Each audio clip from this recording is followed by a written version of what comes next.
चुनाव, किन मुद्दों पर चुनाव लड़ेगी, इस पर।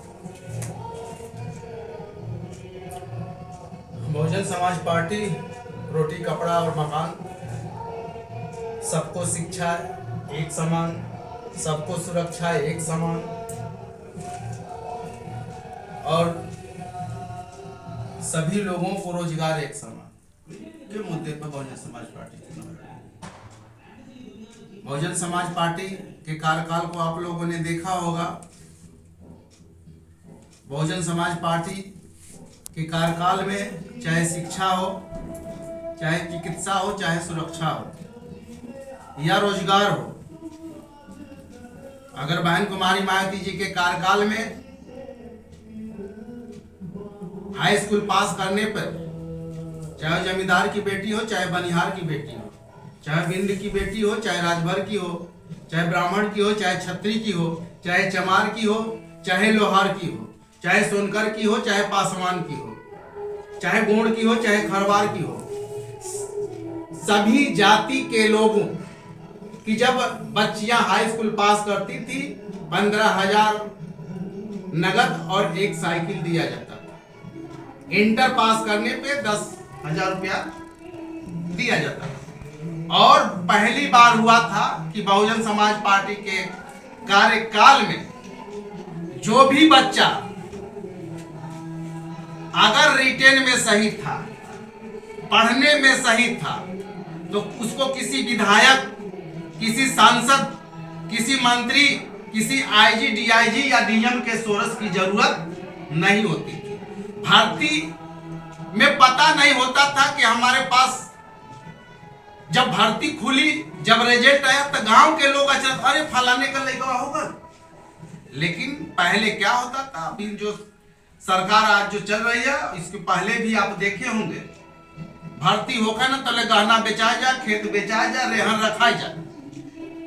लेकिन बहन कुमारी मायावती के कार्यकाल में किसी का बगैर एक पैसा दिए भर्ती हुई निष्पक्ष। आज जो सरकार है, भर्ती के नाम पर बेरोजगारों से पैसा वसूलती है और ये पहली सरकार है कि भिखमंगों से भी जीएसटी लेती है। मैं समझता हूँ पूरे भारत देश में ऐसा कोई नहीं होगा कि भिखमंगा भी जीएसटी दे रहा हो। आज लोग पे डीजल पेट्रोल की बात करते हैं, लेकिन दूध से लेकर के कोई ऐसा देश नहीं होगा। 18% जीएसटी शिक्षा पे ली जा रही है, जहां से बच्चे अधिकारी निकलते हैं, जहां से बच्चे आईएएस, पीसीएस, एसडीएम से लेके सीईओ से लेके तहसीलदार से लेके नेपाल तक होते हैं। लेकिन ये आप बात तो करते हैं विश्व गुरु बनने की, लेकिन शिक्षा के मामले में और नौकरी देने के मामले में विश्व की नकल नहीं करते। क्या विश्व गुरु बनेंगे हम लोग ताली और थाली बजाने से कि सिर्फ घंटा बजाने से? विश्व गुरु बनेंगे तो उसके लिए बढ़िया बढ़िया विश्वविद्यालय होना चाहिए, उसके लिए बढ़िया स्कूल होना चाहिए और पढ़ने वाले बच्चे को प्रोत्साहन होना चाहिए। लेकिन 60% जीएसटी शिक्षा पे लिया जा रहा है, 40% काफी किताब महंगा हो गया। आप पता करें, जो आज बहुत ऐसे कमजोर हैं जिनको 5 किलो राशन दिया जाता है, वो 5 किलो राशन में खाएंगे कि अपने बच्चों को पढ़ाने के लिए किताब खरीद के लाएंगे? ये बता दीजिए। ऐसे तो कहते हैं सबका साथ सबका विकास, लेकिन अपने कुछ लोगों का विकास है, बाकी आम जनता का सिर्फ विनाश है, विनाश है। ये लोग दबाना चाहते हैं, डरवाना चाहते हैं, डरा के धमका के कई दिन सत्ता चलाएंगे। आज इस देश की हालत है कि जो भारतीय जनता पार्टी में है वो वॉशिंग मशीन से धुल के एकदम साफ है, लेकिन दूसरे जगह है तो भ्रष्टाचारी है। और आप गिन के बता दीजिए कि भारतीय जनता पार्टी में रहने वाले किन लोगों पे बुलडोजर चला है, किन लोगों का घर तोड़ा गया है।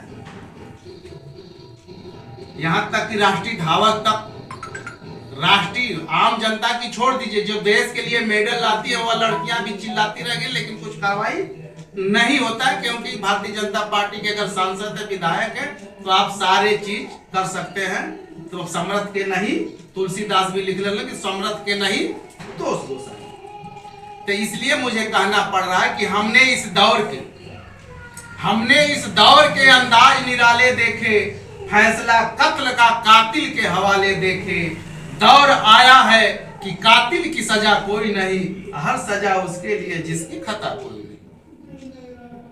तो आए दिन हत्या, बलात्कार, छिनैती, डकैती से जनता उब चुकी है, इनके बुलडोजर नीति से जनता उब चुकी है, और निश्चित ही आम जनता बहुजन समाज पार्टी के कार्यकाल बहन कुमारी मायावती जी के शासन को लोग याद कर रहे हैं। और इस चुनाव में बगैर भूमिका के, बगैर शोर मचाए लोग बहन कुमारी मायावती की आशा भरी निगाहों से देख रहे हैं। और आने वाला चुनाव में निश्चित ही बहुजन समाज पार्टी की बम्पर जीत होगी और बहन कुमारी मायावती देश की प्रधानमंत्री बनेगी। अध्यक्ष जी, एक सवाल और है चंदौली जिले से जुड़ा हुआ है, जो कि चंदौली जिले में सत्ता पक्ष के लोग कह रहे हैं कि हमने विकास किया और विकास के नाम पर हम चुनाव जीत चुके हैं, इस पर क्या कहना है?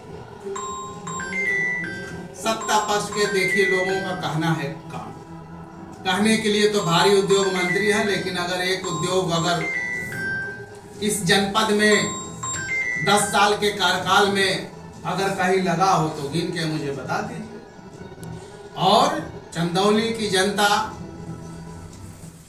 इन लोगों से ऊब चुकी है और निश्चित ही जनता तो अब निर्णय कर लिया है कि कैसे इनको हराया जाए।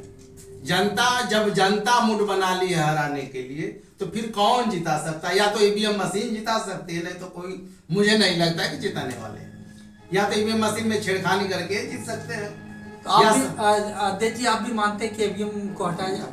हम तो बिल्कुल मानते हैं, बहुजन समाज पार्टी मानती है। अब Bahujan Samaj party supreme court, high court तक गई है, पर हमारी तो शुरू से लेकर लास्ट तक ये मांग है कि ईवीएम मशीन हटाया जाए। लेकिन ये लोग बार बार ईवीएम मशीन से ही चुनाव करा रहे हैं, क्योंकि ईवीएम मशीन से ये कहे देखे सियासी जमीन जीती है। यही वो बात सत्य है कि घनश्याम प्रधान दावे के साथ कहता है कि चुनाव भाजपा नहीं ईवीएम मशीन जीती है, चुनाव भाजपा नहीं ईवीएम मशीन।